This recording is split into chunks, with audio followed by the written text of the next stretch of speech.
6 months ago, I sat outside my boss's office for almost 10 minutes before I knocked. I had the whole thing planned in my head, and I still almost walked away. My hands were sweating, if I'm being honest.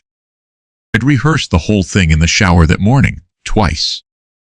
If you've ever wanted to ask for a raise and talked yourself out of it, this one's for you. Because the first actually did it, I used a specific script to do it, and I'm going to give you the exact words. Not vague advice like know your worth or just ask with confidence. The actual sentences you can use word for word. But first, let's talk about why this conversation feels so hard in the first place. Because it's not really about the money. Most people can do math just fine. What makes this hard is what's underneath it. Asking for a raise means saying, I think I deserve more than what you're currently paying me. And for a lot of people, that sentence alone feels almost rude to say out loud.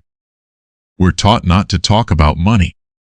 We're taught to be grateful for what we have. Surveys on this are honestly kind of wild. A huge share of employees have never once asked for a raise in their entire career. Not because they didn't deserve one, but because the conversation itself felt too uncomfortable to start. So when you sit down to ask for more, some part of your brain reads it as a confrontation. Even though nobody's actually attacking you and nobody's yelling. It's just two people talking about numbers, but it doesn't feel that way in your body. There's actually a name for part of what's happening here. It's called loss aversion. The fear of a bad outcome feels bigger in your head than the actual size of that outcome. So your brain focuses on, what if they say no and think less of me? Instead of, what if they say yes and I'm underpaid for another year? And that gap adds up fast. Being just $5,000 underpaid for 3 years isn't a one-time loss.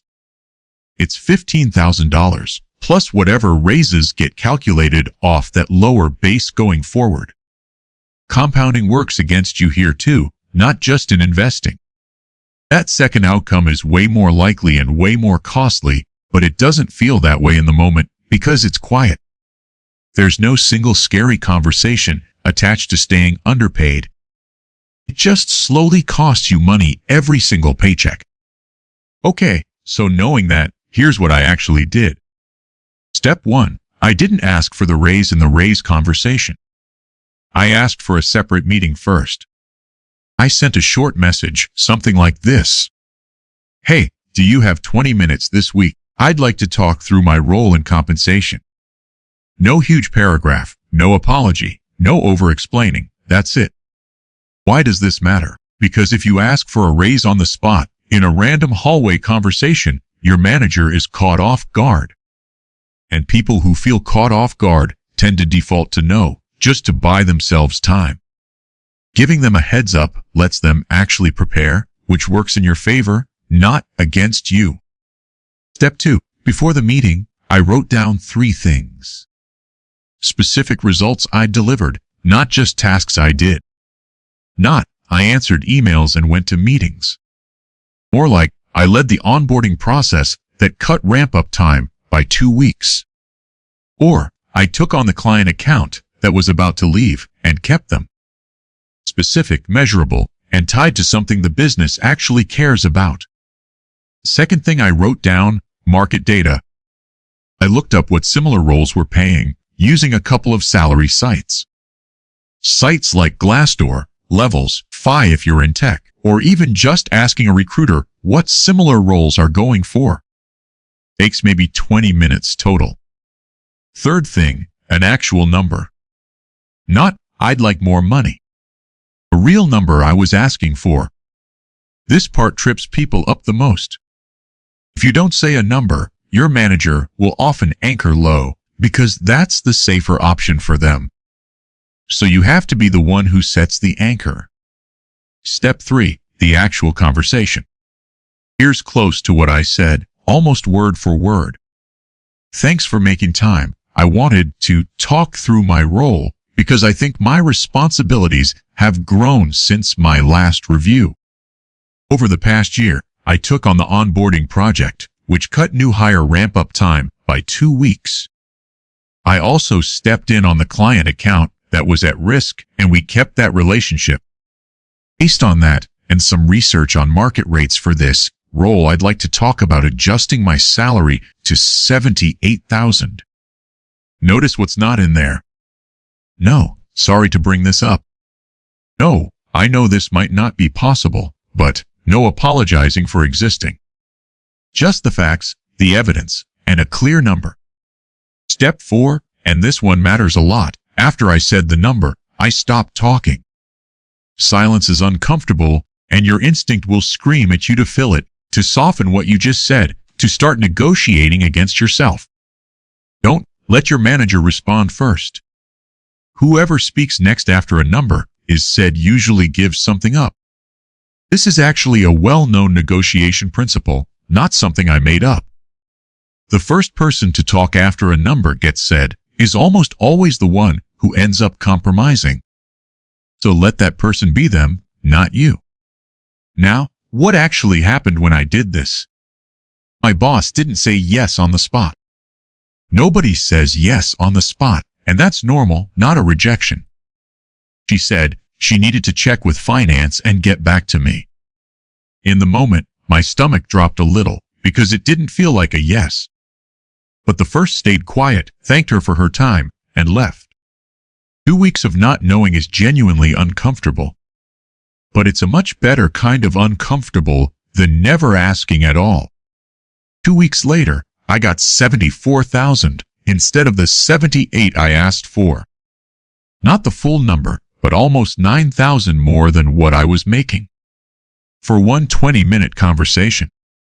Now here's what I'd tell you if you're about to do this yourself. First, expect a counter, not an instant yes. If you ask for a number, and they either fully agree or reject you outright, that's actually less common than a middle response. Maybe is actually a great sign. It usually means they're taking it seriously enough to go check. So don't read a maybe or a follow-up as a no. Second, don't apologize during the ask. I know that sounds small, but watch how many times people start with, sorry to bring this up, or this might be a bad time. Every apology quietly tells the other person this request isn't that important. Cut it out completely. Third, always bring a number. Vague requests get vague answers. A specific number gives your manager something concrete to actually work with and respond to. Fourth, tie everything to results, not effort. Working hard is not the same as creating value, at least not in how compensation decisions get made. Managers approve raises based on impact, not hours. So, translate your effort into outcomes before you walk into that room. One more thing that helps, practice saying the number out loud before the meeting. Not in your head, actually out loud, even if it feels silly. The first time you say a number like that, your voice tends to shake a little. Getting that shake out of the way in your bedroom is a lot better than getting it out of the way in front of your boss. And last thing, don't wait for the annual review to bring this up. By the time review season happens, budgets are usually already decided. If you have a strong case, ask when the case is strong, not when the calendar says it's time. If you're sitting there right now thinking, I could never actually say all that out loud, I get it. I felt exactly the same way sitting outside that office. But you don't need to feel confident to do this, you just need the script. Confidence is something that shows up after you've done the hard thing a few times, not before. If you're worried your company genuinely can't afford it right now, that's a fair concern, and it happens. But you won't know that until you actually ask. And even if the answer is no right now, you've planted the flag, and that conversation becomes a lot easier the second time. So here's your homework if you want it. Write down 3 specific results from the past year. Look up market rate for your role and pick your number. And send the message asking for 20 minutes. That's genuinely the hardest part, and it's one sentence. That's the whole story, and that's the whole script. No magic words, no trick, just preparation and a clear number. If this helped, I go through scripts like this every week for money and career situations that actually feel awkward to navigate. Subscribe if you want the next one. And let me know in the comments if you've ever asked for a raise and how it went. See you in the next video.